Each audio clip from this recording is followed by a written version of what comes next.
Assalamualaikum warahmatullahi wabarakatuh. Perkenalkan, nama saya Dede Ipan.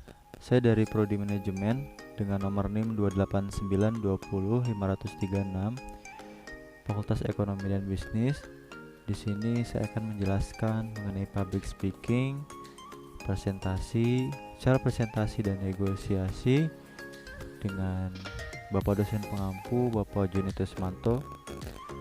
Tugas ini saya ajukan untuk memenuhi tugas ujian akhir semester tahun 2021. Latar belakang public speaking and negotiation. Ilmu komunikasi adalah ilmu yang mempelajari tentang tata cara berkomunikasi serta menggunakan berbagai alat komunikasi sebagai sarana komunikasi terhadap masyarakat. Ilmu komunikasi tidak peruntukan bagi orang pendiam atau jarang berbicara. Itu salah, karena seperti yang kita ketahui, komunikasi bisa lewat lisan atau tulisan. Jadi pernyataan itu cuma mitos ataupun asal punya minat. Niat dan passion di jurusan itu pasti asik. Kita memiliki beberapa laboratorium milik kita sebagai sarana pembelajaran seperti laboratorium televisi siaran, laboratorium radio, laboratorium fotografi, grafika, computer mediation communication, laboratorium pengelolaan informasi, media and newsroom, event and conference, dan ilmu komunikasi lainnya. Kita lebih difokuskan pada salah satu bidang, contohnya jurnalistik. Pada peminatan ini, lebih menitik beratkan pada bidang jurnalisme, baik jurnalistik pada bidang media cetak seperti majalah, koran, maupun media elektronik seperti radio dan televisi. Pada peminatan ini lebih dalam mempelajari tentang penggunaan teknologi komunikasi dan informasi. Tumbuhnya petelevisian nasional, surat kabar dan radio memerlukan tenaga jurnalis yang handal baik secara reporter, announcer, dokumenter maupun produser pemberitaan. Istilah public speaking dalam Kamus Besar Bahasa Indonesia atau KBBI mungkin karena masih sulit dicarikan terjemahannya. Istilah ini yaitu makna dengan public speaking dalam Kamus Besar Bahasa Indonesia adalah pidato, yaitu pengungkapan pikiran dalam bentuk kata-kata yang ditujukan kepada orang banyak.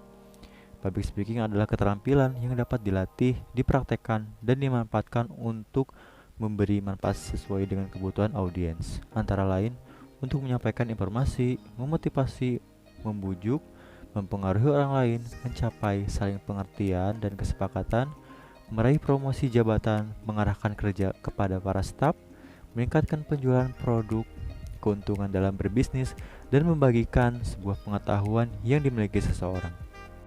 Selanjutnya, halayak sebagai bagian dari public speaking. Apa sih maksud dari halayak sebagai bagian dari sebuah public speaking?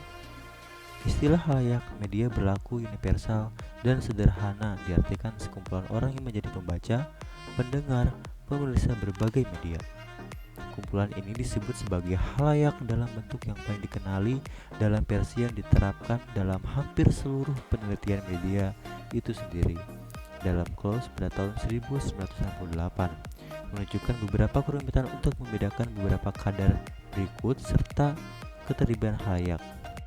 Halayak pertama dan tersebar adalah sebuah populasi yang tersedia untuk menerima tawaran komunikasi tertentu. Contohnya, mungkin sebagian orang bertanya mengenai tujuan dari public speaking itu apa? Tujuan public speaking tidak terlepas dari tujuan komunikasi, yaitu penyampaian pesan atau ide kepada publik dengan metode yang sesuai sehingga publik bisa memakai pesan atau ide dan kemudian memperoleh manfaat dari pesan tersebut. Sehubungan dengan ini, seorang public speaker pun dituntut untuk mampu memilih metode yang tepat untuk menyampaikan pesannya. Penerapan public speaking disadari dari atau tidaknya kita seringkali melakukan public speaking dalam menjalani kehidupan sehari-hari, contohnya bahkan oleh mahasiswa sekalipun. Mengutarakan pendapat di dalam rapat, berbicara kepada teman-teman di sekitar, dan presentasi di depan kelas merupakan segelintir contoh dari penerapan public speaking. Selanjutnya adalah manajemen kritik atau pidato dalam presentasi. Dalam manajemen kritik, pidato presentasi saat melakukan pengkritikan hendaknya melakukan analisa terhadap materi secara mendalam. Pidato yang sukses adalah pidato yang mengandung konten yang dibuat dengan rapi dan akurat, serta disampaikan dengan karisma yang anggun. Maka dari itu, dalam mengelola kritik kita harus membangun rasa percaya diri agar kita bisa berpikir jernih tanpa hambatan. Selain itu, kita juga harus mampu mengkontrol emosi karena ada beberapa orang yang akan melontarkan kata-kata menghina apa yang telah kita lakukan. Nah, itulah manfaat dari public speaking dalam aktivitas kita sehari-hari. Kemudian di sini mengenai teknik penyampaian presentasi dalam negosiasi. Di sini ada 10 poin. Yang pertama, menentukan sebuah topik. Kedua, menentukan tujuan. Ketiga, kenali audiensi. Keempat, mempersiapkan materi dan bahan.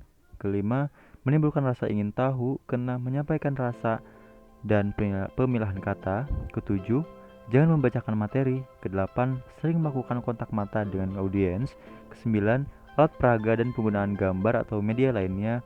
Dan yang terakhir, mengenai penampilan kita dalam performance. Poin selanjutnya mengenai evaluasi diri atau menggali potensi agar dapat memberikan yang lebih baik lagi, yaitu cari tahu kelebihan dan kekurangan diri, open mindset terhadap saran dan kritik, mengenal diri sendiri, tidak takut mencoba hal-hal baru, terapkan kebiasaan-kebiasaan baik, dan open mindset terhadap semua saran dan kritik yang ada. Lalu, mengenai kiat-kiat mengelola kritik dalam sebuah aktivitas public speaking, di sini ada 5 poin. Yang pertama, diam sejenak. Kedua, ucapan terima kasih pada sang kritik tersebut. Ketiga, ulangi kembali yang dikatakan. 4, negosiasi dengan hormat. Dan yang kelima, minta waktu untuk follow up. Selanjutnya mengenai pengendalian emosi untuk keberhasilan berkomunikasi.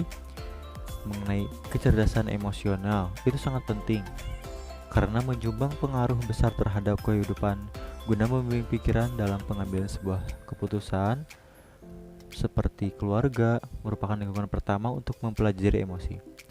Peran serta orang tua sangat dibutuhkan karena orang tua adalah subjek pertama yang diperlakukannya dapat diidentifikasi pada akhirnya menjadi bagian dari kepribadian anak. Kehidupan emosi yang dipupuk dalam keluarga sangat berguna bagi anak di kemudian hari. Sebagai contoh, melatih kebiasaan hidup disiplin, bertanggung jawab, memiliki kemampuan berempati, kepedulian, dan sebagainya.